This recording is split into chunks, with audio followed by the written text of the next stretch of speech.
au-delà de la formation académique, là, la personnalité est super importante. Alors, il faut se connaître soi-même, savoir ce qu'on aime, ce qu'on n'aime pas, pour déterminer où on va être le mieux mis à profit, si vous voulez, puis on va être le plus heureux, où on va se réaliser le plus. Mais parmi ce qu'on pourrait rechercher chez des gens, c'est, par exemple, est-ce qu'ils sont impliqués? Est-ce qu'ils sont comme parmi les qualités, la persévérance, l'autonomie est super importante. Faire preuve d'initiative, c'est super important. Et puis ça, on peut mettre ça à profit à l'école autant que dans le marché par la suite.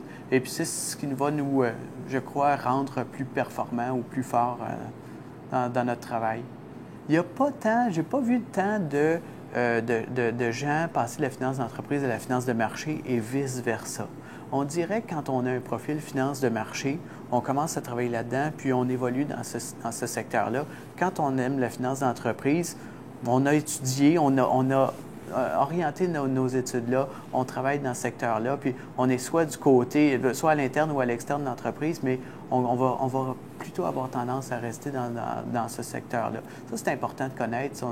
C'est vraiment ce à quoi on ambitionne en finance. Je pense que c'est un choix important qu'on peut faire assez tôt. Il y a beaucoup de directeurs de compte qui sont embauchés après leur troisième année de bac en finance. Le bac peut amener à une carrière de directeur de compte. À ce moment-là, c'est un portefeuille de PME.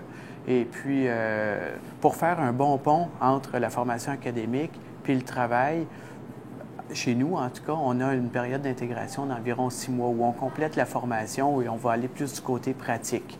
Il y a un coaching qui est mis en place pour pouvoir aider à l'intégration.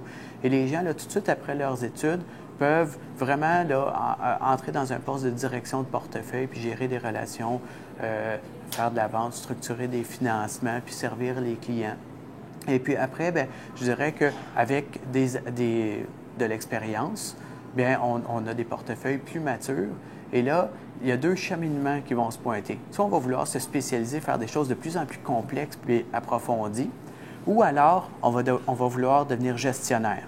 Alors, il y en a qui vont vouloir mettre à profit leur expérience pour amener d'autres, à gérer une équipe de vente, gérer une équipe de spécialistes. Ça, on va retrouver ces deux profils-là, le profil gestionnaire ou le profil spécialiste. Encore là, je pense qu'on le découvre avec le temps, mais on a ce profil-là en soi. Là. On aime là, gérer une équipe ou on aime faire des transactions beaucoup plus complexes. Ça va un peu avec son profil.